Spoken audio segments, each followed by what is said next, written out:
Sama-sama kita katakan amin. Masih ada sukacita Bapak Ibu Saudara? Amin. Kita angkat pujian, bangkit serukan nama Yesus. Bisa sampai bertepuk tangan di atas kepala.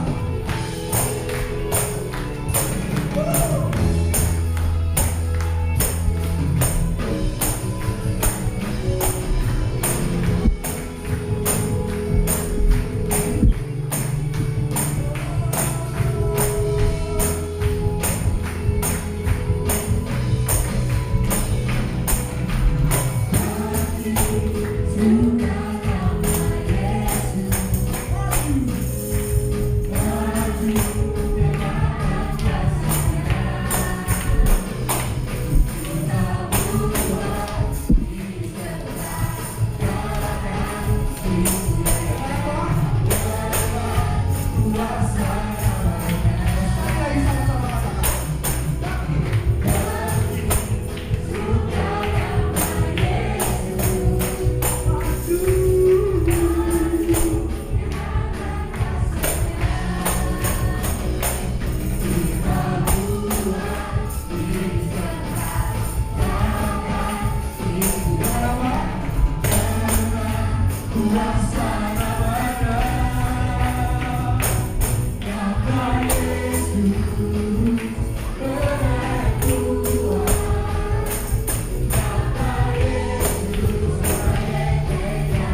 Bapak Ibu Saudara yang percaya bahwa Tuhan Yesus kita adalah Tuhan yang sangat baik, yang mengasihi kita setiap hari.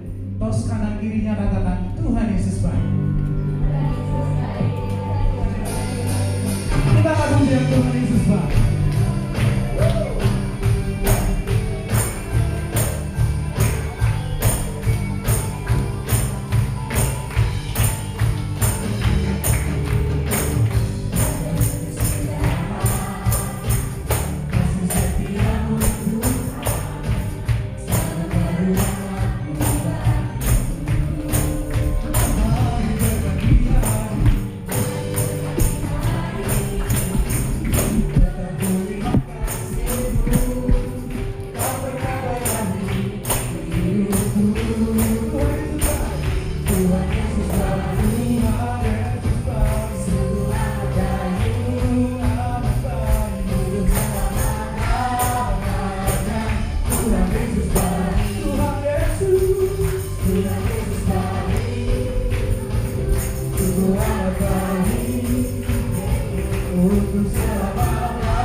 Kita akan mendengarkan beberapa kesaksian dari setiap kita yang ada di tempat ini yang percaya sudah menyanyikan memuji Tuhan bahwa Tuhan Yesus baik.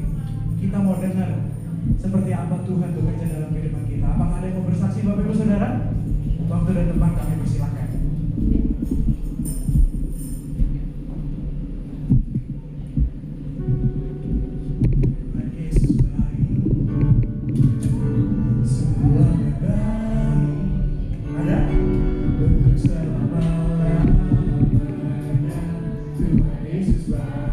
Sebelah kiri ada yang mau bersaksi. Tuhan Yesus baik. Sebelah kanan ada? Atau mau ditutup dulu?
nunggu di bawah, saya kembali lagi ke atas karena hari itu kita ada rapat. Nah, tiba-tiba di dalam rapat itu semua pada ribut tuh, siapa itu gitu. Langsung kita semua itu pada keluar. Lihat, loh, anak dua ini maksa hujan-hujan itu pulang. Langsung saya dari atas itu teriak, jangan pulang, hujan deras. Nah, namanya emak-emak ya. Kalau hujan deras anak-anak pulang kendaraan sepeda motor itu kan kita mesti kepikiran. Tapi anak dua itu tidak dengar. Nah, saya sudah lihat dulu anak dua itu sudah dibilang tunggu hujan reda. Nah, berapa saat kemudian tiba-tiba dia WA, di foto tangannya sama kakinya tertukar, dia ketawa-ketawa. Aku jatuh ya gitu. Aduh, dek saya. Langsung saya cerita sama teman-teman, aduh ini anak-anak jatuh. Loh, ya masih langsung biasa ngomel-ngomel semua. Aduh, kok sudah dibilangin hujan deras jangan pulang, ngetek kayak pulang. Itu ada anak dua itu biasa tidak sabar menunggu hujan reda pulang. Nah, apa yang terjadi? Jatuh. Tapi mereka ketawa-ketawa sudah. Dikompres aja gini, malah ketawa nunjukin gini. Iya, di rumah nggak ada es batu ya, pakai es krim. Dia kompres pakai es krim, ditunjukin ini aku nggak punya es batu, jadi aku kompres pakai es. Masih sempat-sempatnya dia ketawa menunjukkan itu ke maminya kalau dia nggak apa-apa. Nah, artian itu dia jatuh sakit, pasti sakit, tapi dia tidak mengeluh, malah ketawa tunjukkan dengan happy, aku beli es krim buat kompres lukaku ini dan gitu. Nah, kemudian saya pulang karena pulangnya agak malam, sampai rumah saya lihat ya sudah, saya belikan obat.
manusia datang pada saat yang tidak kamu duga. Jadi kita tidak tahu kapan ada pencuri mau masuk ke rumah kita, dan pencuri itu tidak akan ngomong dulu, gitu ya. Pak, tunggu ya, nanti malam saya mau masuk ke rumahmu ya, hati-hati ya, gitu ya. Kuncinya hati-hati, nanti saya bisa buka itu nanti, gitu ya, seperti itu. Jadi Bapak Ibu, kita ini hidup di zaman yang penuh dengan kesibukan, ya, sosial media, zaman yang ya beda ya sama 30 tahun yang lalu, gitu ya. Ketika mungkin saya masih remaja gitu, sudah sangat berbeda, tidak seperti dulu, gitu ya. Nah, tetapi dengan kesibukan-kesibukan yang luar biasa, seringkali kita ini malah kehilangan kerohanian, gitu ya. Terlalu sibuk fokus pada hal-hal yang rohani itu menjadi berkurang, atau ya mungkin tidak berkurang tapi kayaknya disepelekan, gitu ya, kurang diperhatikan, gitu ya. Itu sibuk kerja terus, cari uang terus, gitu ya. Bagaimana besok bisa penghasilannya lebih banyak, gitu ya. Bagaimana besok jualan saya lebih laris, gitu. Dan seringkali melupakan hal-hal yang rohani. Banyak gereja yang besar, ya, programnya juga banyak, kegiatannya banyak, gitu. Nah, sangat padat, gitu. Senin sampai Sabtu bahkan, tidak hanya Minggu, Senin sampai Sabtu itu sudah padat sekali. Tetapi kenyataannya, apakah kita benar-benar siap untuk menyambut Tuhan? Ya, Tuhan Yesus berkata di dalam Injil Matius 24 yang sudah kita baca tadi itu ya, berjaga-jagalah. Seperti itu. Kamu tidak tahu kapan Tuhan datang. Anak manusia datang pada saat yang tidak kamu duga.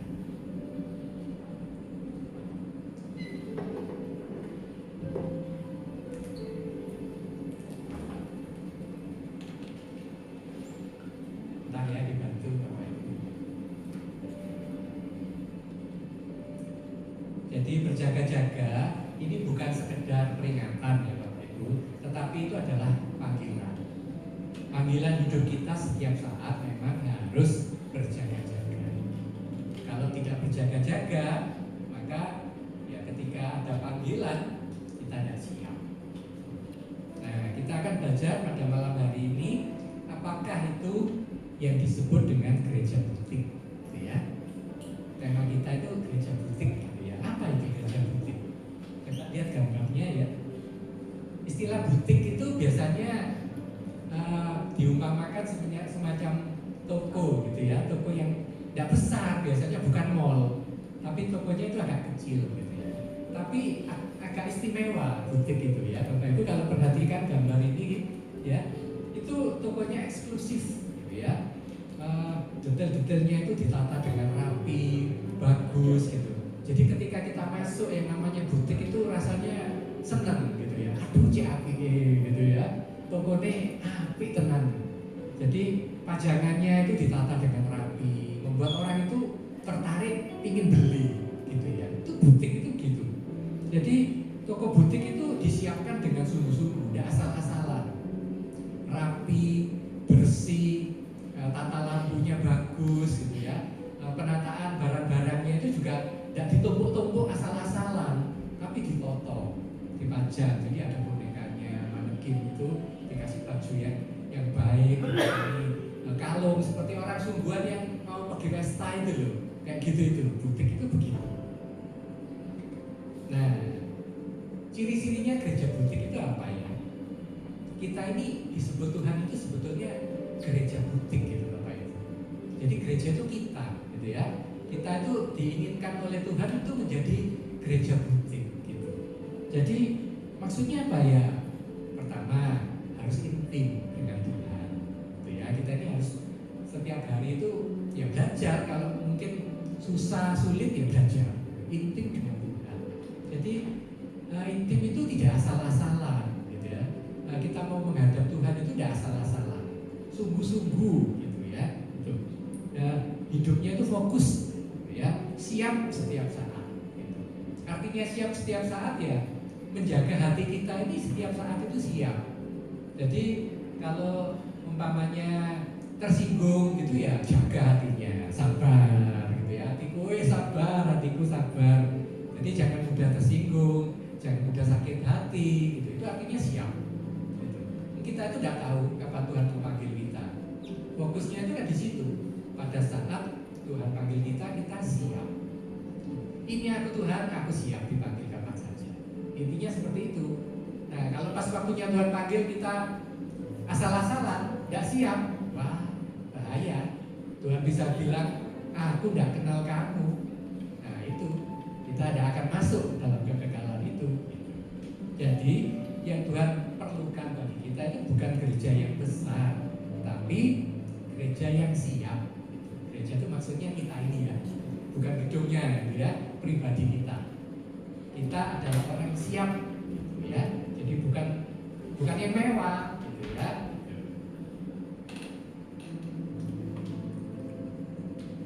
Selanjutnya, nah panggilan untuk berjaga-jaga. Tuhan kan bilang kita harus berjaga-jaga. Jadi Bapak Ibu, berjaga-jaga itu bukan berarti takut, gitu ya. Tapi hidup di dalam kesadaran penuh bahwa memang kita harus berjaga-jaga, bergantung kepada Tuhan setiap hari, rajin baca firman. Tidak hanya rajin baca firman, tapi direnungkan. Ya, firman itu apa sih maksudnya Tuhan ini ya? Gitu ya. Direnungkan di dalam doa. Dan yang penting lagi dilakukan. Firman itu kalau tidak dilakukan ya tidak ada artinya. Percuma ngomong tok gitu ya. Nah, harus dilakukan gitu ya. Nah, yang pertama, berjaga secara rohani gitu ya. Gitu ya, gambarnya itu ada pencuri itu masuknya kita tidak tahu gitu. Ya kita tidak berharap ada orang mau mencuri ke rumah kita ya. Tapi kan kita juga siap-siap di rumah. Oh mau tidur dilihat jendelanya, oh sudah dikunci semua. Minimal seperti itu kan ya. Pintu dikunci dengan baik. Kalau ada barang-barang yang di teras penting ya dimasukkan gitu ya. Itu maksudnya apa ya? Supaya tidak membuat ada orang yang lewat itu punya keinginan yang tidak baik. Kalau kita salah-salah taruh barang berharga di depan, orang yang tadinya tidak ada niat baik tiba-tiba ada barang yang ditinggal. Wah ini dia. Nanti malam saya datang ke sini gitu ya. Itu kita juga tidak bisa tahu gitu. Jadi itu istilahnya apa? Jangan mencobai gitu ya. Hati-hati sendiri. Zaman sekarang ini tidak bisa kayak dulu sembarangan taruh geletak-geletak gitu ya. Itu kita ketinggalan barang di parkiran, HP ditaruh atasnya motor, bawahnya lali, wes, tidak lama itu Bapak Ibu, tiba-tiba set, sudah hilang. Jadi harus berjaga-jaga, hati-hati dengan sendirinya, gitu ya. Itu, jadi semacam satpam gitulah kita ini ya, tidak boleh lengah sedikit pun. Jadi kalau sekali lengah, pencuri masuk. Jadi Tuhan Yesus memberikan ilustrasi pencuri datang itu tanpa pemberitahuan. Jadi memang harus berjaga-jaga. Yang kedua, hidup di dalam kesiapan. Jangan senang nunda-nunda. Ya, kalau kita ada kerjaan yang harus selesaikan, segera selesaikan. Tidak usah ditunda-tunda, gitu ya. Itu contohnya Pak. Kalau ada orang ngomongin kita gini, ini waktunya bertobat loh, kalau itu jangan gitu terus. Wah nanti saja, kiamat masih jauh, Belanda masih jauh, gitu kan. Seringkali gitu kan, menunda-nunda pertobatan, gitu. Menunda-nunda minta ampun pada Tuhan. Ya. Jangan ditunda, gitu. Bilangnya masih ada waktu, gitu.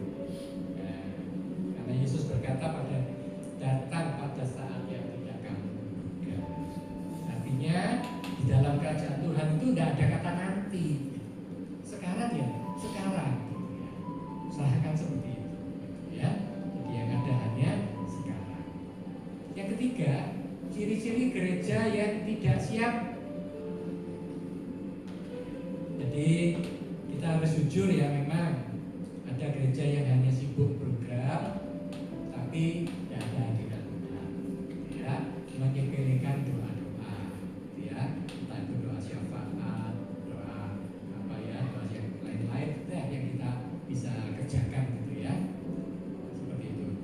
jangan terlalu banyak aktivitas. Aktivitas banyak boleh, tetapi harus dijalani. Gitu. Harus ukur, gitu ya. Aktivitas ini, oh ya kita bisa lakukan ini, bisa lakukan ini. Jangan terlalu banyak, tetapi tidak bisa lakukan. Akhirnya percuma, sia-sia, gitu ya. Itu. Jadi contoh di Alkitab itu di dalam Injil Matius 25. Jadi tentang gadis bijaksana dengan gadis yang bodoh. Ini Bapak Ibu ya, kita sudah tahu semua ya. Itu ya, yang bijaksana punya 5 lampu dengan minyaknya. Ya, yang 5 ya minyaknya hampir habis gitu. Sebetulnya masih hidup lampunya, tetapi ketika mau habis dia meninggalkan tempatnya untuk cari minyak yang di tempat yang lain gitu ya. Jadi ketika mempelainya datang, mereka tidak ada di tempat. Gitu. Akhirnya ya disebut tidak siap. Gitu ya. Jadi saat mempelai datang sudah terlambat. Ya. Jadi kedatangan Tuhan tidak menunggu kesiapan kita. Selanjutnya, menjadi gereja butik yang siap. Bagaimana kita bisa menjadi yang disebut gereja butik tadi. Gereja butik itu istimewa gitu ya Bapak Ibu. Jadi memang di hadapan Tuhan kita jangan menjadi orang yang biasa-biasa saja, tetapi memang harus menjadi istimewa gitu. Karena memang di hadapan Tuhan kita semua ini masing-masing pribadi istimewa di hadapan Tuhan. Jadi kenalilah karunia apa yang Tuhan beri bagi kita, talenta apa yang Tuhan sudah percayakan kepada kita. Itu yang membuat kita menjadi istimewa gitu. Nah, talenta-talenta itu ya harus dipakai gitu ya, dipergunakan untuk pelayanan. Maka itu menjadi istimewa di hadapan Tuhan. Jadi jangan didiamkan saja. Kalau umpamanya tidak ngerti gitu ya, talenta saya apa ya, atau karunia saya apa gitu. Jadi bisa minta, ada namanya tes karunia gitu ya. Itu bisa mengetahui kita secara pribadi ini, oh ternyata saya punya talenta ini, kok saya tidak tahu ya. Kalau sudah tahu nanti bisa dikembangkan. Atau karunia pelayanan apa yang sebetulnya ada dalam kita sudah Tuhan percayakan, tapi kita kurang tahu, ya seperti itu. Menjadi gereja butik yang siap. Yang pertama, menjaga hubungan pribadi dengan Tuhan. Ya, doa setiap hari dengan tekun, setia, intim dengan Tuhan, bukan formalitas, gitu ya. Gitu. Saya pernah lihat ada ilustrasi itu begini. Ada orang lewat di depan gereja, gitu, ada anak kecil, dia selalu datang ke hadapan di depan gereja itu. Tuhan, Acong sudah siap di sini, gitu ya. Mungkin ilustrasinya agak beda seperti itu ya. Tapi maksudnya dia, Tuhan aku hadir, gitu ya, seperti itu. Dia lapor seperti itu. Tuhan saya hadir. Gitu. Bisa setiap pagi kita lakukan ya di dalam doa-doa pribadi kita, gitu ya. Jadi supaya Tuhan memberkati setiap apa yang kita kerjakan setiap harinya, ya. Yang kedua, hidup di dalam kekudusan. Ini yang paling penting, menjaga hidup kudus, suci, ya, artinya ya menjauh dari dosa, ya. Menjauh dari dosa ini kalau di gambarnya itu ya mungkin masih remaja muda gitu ya, sebelum pernikahan umpamanya ya hidup di dalam kekudusan. Tetapi hidup kekudusan ini tidak hanya untuk anak-anak muda, juga bagi kita yang sudah berusia tetap harus hidup di dalam kekudusan. Karena godaan itu tidak pilih-pilih, bukan karena anak remaja, anak kecil itu ada godaannya, tapi tidak, orang tua pun tetap juga ada godaan, gitu ya. Dan seringkali kalau yang tua-tua ini kalau ada godaan terus katut gitu, seringkali apa ya, nggak mau ngaku gitu ya, karena mungkin gengsi seperti itu, nggak mau ngaku, wah enggak, saya kan sudah dewasa, saya sudah beriman gitu ya, saya sudah rajin ikut pelayanan, masa saya jatuh dalam dosa gitu ya. Itu yang tua malah seringkali sulit mau ngaku gitu ya. Tapi bisa gitu ya. Tetapi makanya itu kita harus apa ya, jaga hidup di dalam kekudusan itu. Berjaga-jagalah senantiasa. Selagi masih siang, berjaga-jaga.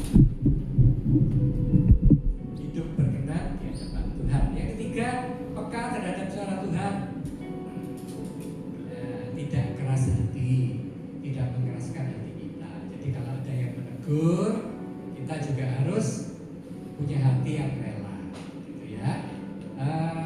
Terutama memang orang tua, gitu ya. Ini sekali lagi, orang tua itu gak gampang untuk ditegur, gitu ya. Karena merasa aku wis tua, gitu ya. Aku sudah jauh banyak pengalaman, gitu ya. Apalagi yang negur anak muda. Waduh, kamu tuh si sekian, kok si wani ngomong-ngomong sama aku, gitu ya. Gitu seringkali. Itu contohnya seperti Timotius itu ya. Itu di hadapan tua-tua itu kayaknya gak dianggap gitu ya. Jadi kita yang tua-tua juga harus punya kerelaan hati, mau juga mendengar orang-orang muda. Kalau yang muda ini memang berhikmat, ya, yang muda ini memang berkata-kata tentang firman, kita dengerin, gitu ya. Nah, jangan-jangan memang Tuhan berkata melalui anak-anak muda ini buat kita secara pribadi, gitu ya. Jadi jangan keras hati, jangan sombong, gitu ya. Kalau sudah tua itu sebetulnya kan banyak pengalaman menjadi panutan bagi anak yang muda kan. Jadi kalau yang tua ini hidupnya kudus, benar di hadapan Tuhan, tidak usah dikasih tahu apa-apa pun, anak muda pasti hormat pada orang yang tua gitu. Karena lihat kehidupannya, oh iya benar, om ini ngomong benar, bapak ini ngomongnya benar ya, dia hormat pasti ya. Yang keempat, setia dalam hal kecil. Jadi ini bagi kita semua, gitu ya. Pelayanan kecil sebetulnya tidak ada ya, namanya pelayanan kecil besar sampai besar itu tidak ada. Di hadapan Tuhan semua pelayanan itu sama, nilainya sama. Yang beda-bedakan itu kadang ya memang kita sendiri gitu ya. Kita yang katakannya di dalam organisasi itu ada peringkatnya gitu ya. Kata-kata mungkin yang tingkat paling rendah itu ya asyir di depan gitu ya, cuma nyalami kalau kerjone cuma disini nyalami sama senyum. Nah, kita kayaknya wah ini yang paling rendah gitu ya. Kalau kerjaan dia tidak perlu ngomong, cukup senyum saja kasih salam gitu ya. Itu mungkin yang lebih tinggi, wah ini musik, ini penting ini gitu ya. Apalagi yang WL ini, wah ini lebih penting lagi. Apalagi yang nyampaikan firman yang perlu didengar. Tapi sebetulnya tidak ya, semua pelayanan itu sama karena tiap-tiap orang ada apa namanya sendiri-sendiri gitu ya, yang dilayangkan ini yang diperlukan untuk disampaikan atau yang dia kerjakan itu sama, panggilannya itu yang beda-beda. Makanya jangan menyepelekan panggilan gitu ya. Asyir itu di depan yang kita mungkin sepelekan, kalau dia nyambut dengan senyum sukacita, dengan wah kayaknya happy gitu ya. Orang yang datang ke gereja mungkin hatinya itu dari rumah pegel, ada tidak enak, kok disenyumi seperti itu, aduh, kok ayem ya, itu senyum yang ramah seperti itu. Nah itu sudah luar biasa, lebih daripada yang pekat firman bahkan membuat orang yang tadinya dari rumah gelisah, banyak pikiran, begitu dia masuk ke sini, aduh ayem, maka dia bisa terima firman Tuhan dengan hati yang lapang. Itu nilainya sudah luar biasa ya. Jadi jangan memilihkan pelayanan apapun yang dipercayakan Tuhan. Jadi Tuhan itu melihat kesiapan hati kita, bukan popularitas.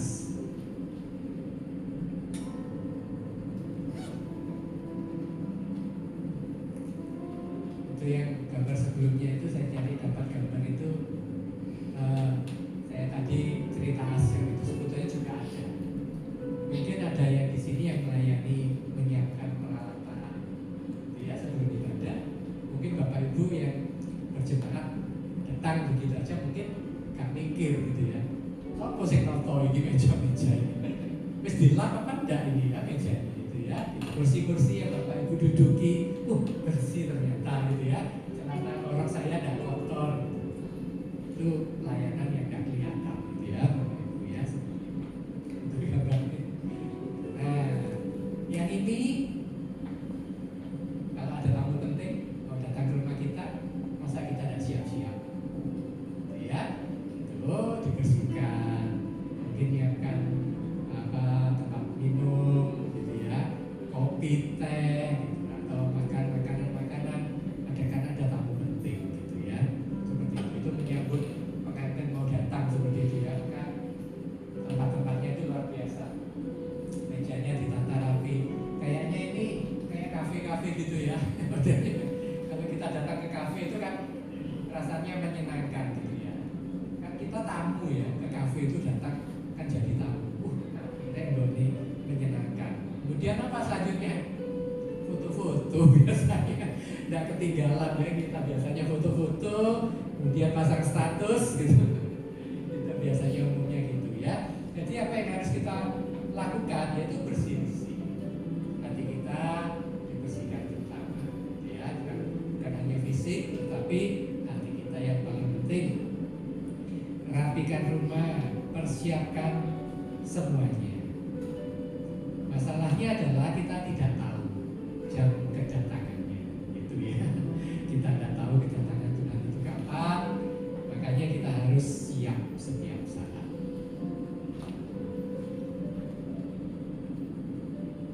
Jadi apa yang harus kita lakukan, Bapak Ibu? Jadi mulai saat ini coba kita lakukan mengevaluasi hidup kita, kehidupan rohani kita. Ya, kita lihat-lihat. Oh, aku benar gak ya? Hari ini, ya minimal lah hari ini apa yang kita kerjakan mulai pagi. Oh iya, lulus Tuhan, aku lulus hari ini gitu ya. Itu. Jadi kalau masih ada dosa, sejak saat ini tinggalkan segera, ya, minta ampun pada Tuhan karena Tuhan Maha Pengampun. Salah satu kita nanti juga akan menikmati perjamuan kudus, roti dan anggur yang sudah disiapkan. Kita tidak layak kalau kita tidak hidup kudus saat ini, gitu ya. Jadi ya minta ampun. Nanti saya akan berdoa untuk kita juga minta ampun pada Tuhan. Bangun kehidupan di dalam doa, rajin, ya, rajin doa. Hidup di dalam kesadaran bahwa Yesus bisa datang kapan saja. Sekali lagi, Bapak Ibu, Tuhan tidak mencari gereja yang rame, yang gede, yang musiknya lengkap dan sebagainya, tetapi Tuhan mencari hati kita yang kudus, yang suci, yang siap menyambut Dia. Dan Tuhan Yesus berkata, berbahagialah hamba yang didapati tuannya berjaga-jaga. Mari kita siapkan hati kita untuk kita melakukan perjamuan kudus. Pemusik bisa siap-siap. Mari kita berdoa, Bapak Ibu, sebelum menerima roti. Tuhan, terima kasih untuk firman-Mu pada malam hari ini. Jika sebentar kami menikmati roti dan anggur, mengingatkan kami bahwa Engkau telah mati bagi kami. Tuhan, Engkau mengasihi kami. Untuk itu ya Bapa, ampuni kami segala dosa kesalahan kami, segala kekurangan kami, kelalaian-kelalaian kami. Jika kami lakukan sesuatu yang tidak benar, kami mohon Tuhan mengampuni kami. Dan kami percaya jika kita minta ampun kepada Tuhan, maka Tuhan pasti mengampuni dan Tuhan akan melayani kami semuanya.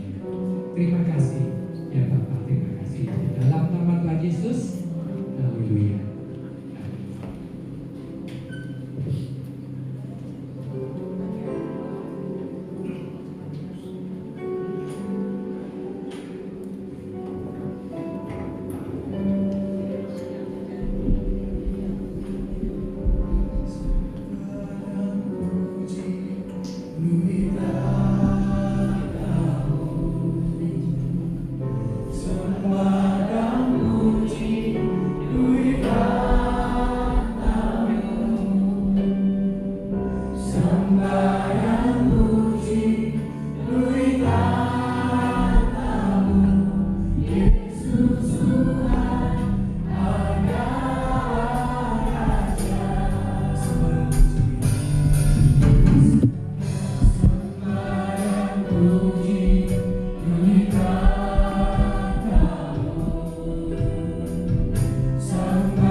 Bapak Ibu juga bisa membaca di roti yang kita terima ini, karena seringkali Tuhan juga berbicara melalui firman secara pribadi bagi kita.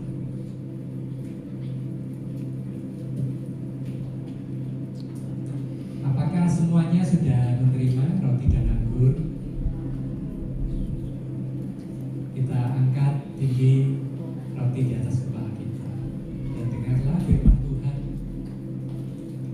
Sebab apa yang telah aku teruskan kepadamu telah aku terima dari Tuhan, yaitu bahwa Tuhan Yesus pada malam waktu ia diserahkan mengambil roti, dan sesudah itu ia mengucap syukur atasnya.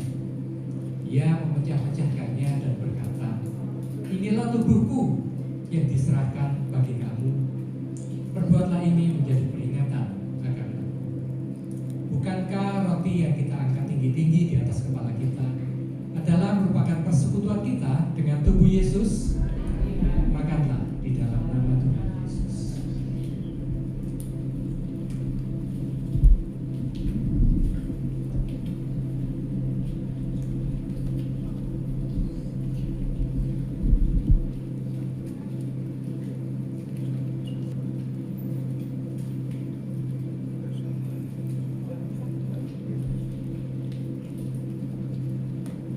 Demikian juga ia mengambil cawan sesudah makan, lalu berkata, "Cawan ini adalah perjanjian baru yang dimeteraikan oleh darahku.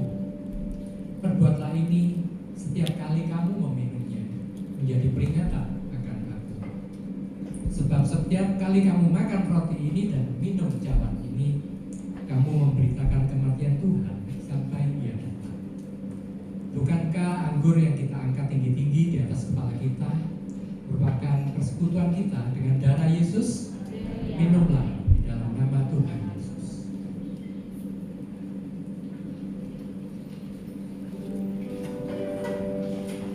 Mari kita mengucap syukur. Terima kasih.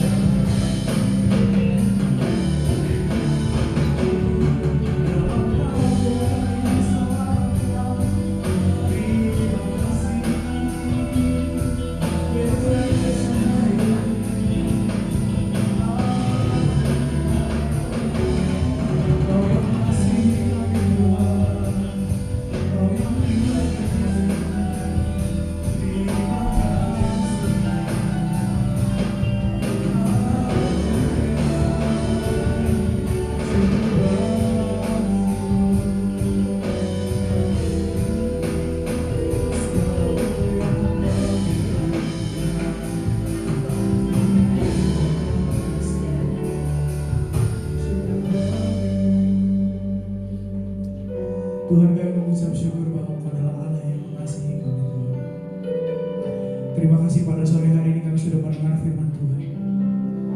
Kami belajar bagaimana kami diminta untuk bersiap untuk menyambut kedatangan Tuhan, memiliki hubungan dengan Kau secara intim. Kami mau menjadi orang yang siap, karena Kau adalah orang yang kami paling nantikan dalam dunia ini, Bapak. Terima kasih. Terima kasih untuk darah yang tercurah, terima kasih untuk tubuh. Terima kasih karena Kau menyelamatkan kami. Syukur bagimu Tuhan, kami berdoa ucap syukur. Hanya di dalam nama-Mu, sama-sama katakan amin. Silakan duduk Bapak Ibu Saudara, terima kasih dalam nama Tuhan Yesus.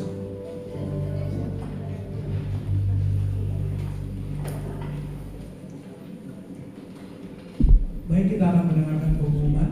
Kami bersilakan.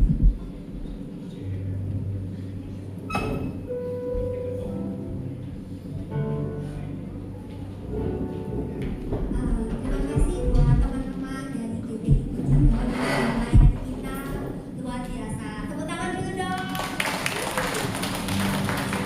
Terima kasih, jangan bosan-bosan ya membantu kami. Terima kasih Pak Heri yang sudah membawakan firman Tuhan buat kita.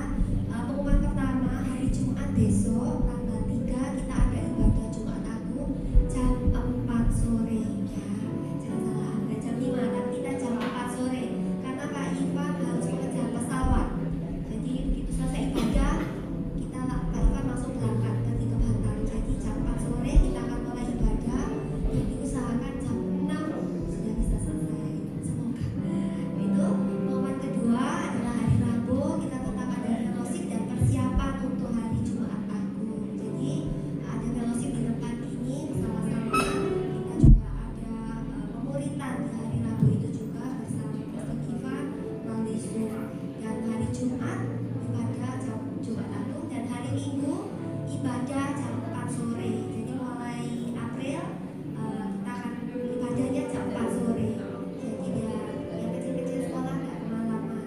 Seperti itu aja poin dari saya. Selamat hari Minggu dan saya mengucapkan selamat datang buat yang baru bergabung, yang baru pertama kali datang ke tempat ini. Silakan datang kalau berkenan datang ke tempat kami. Tuhan Yesus memberkati. Baik Bapak Ibu, kita akan memberikan persembahan. Silakan dipersiapkan.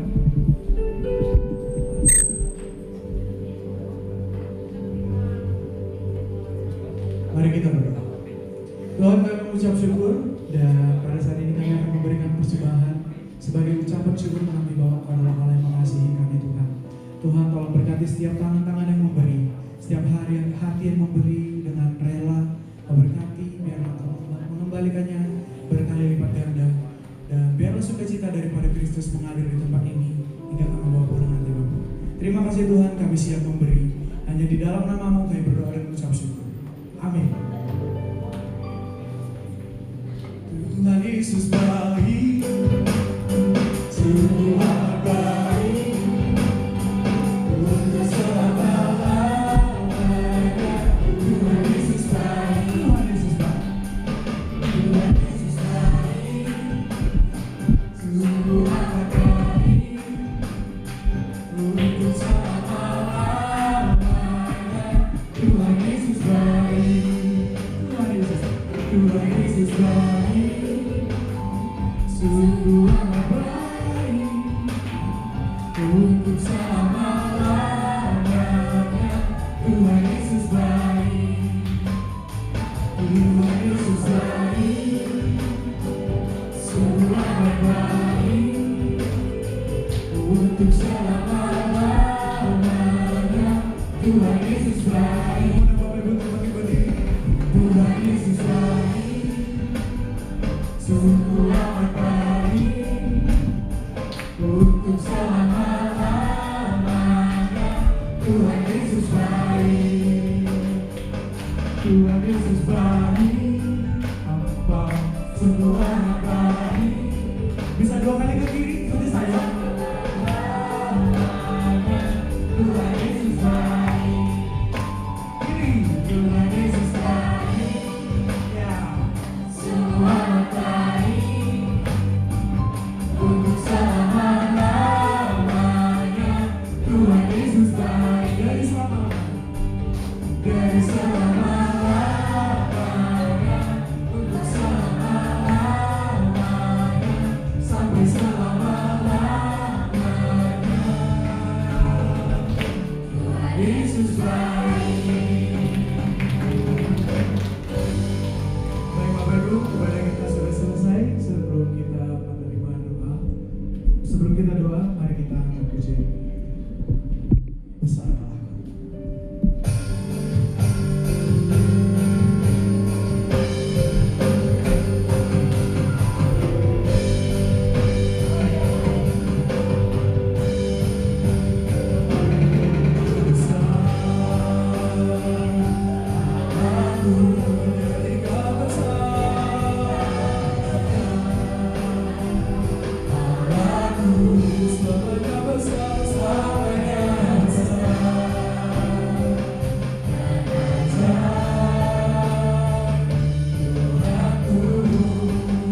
diberkati.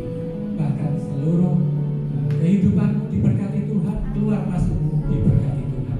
Yang kuliah, yang sekolah diberkati Tuhan. Di dalam nama Tuhan Yesus, pulanglah dengan sukacita. Haleluya, katakan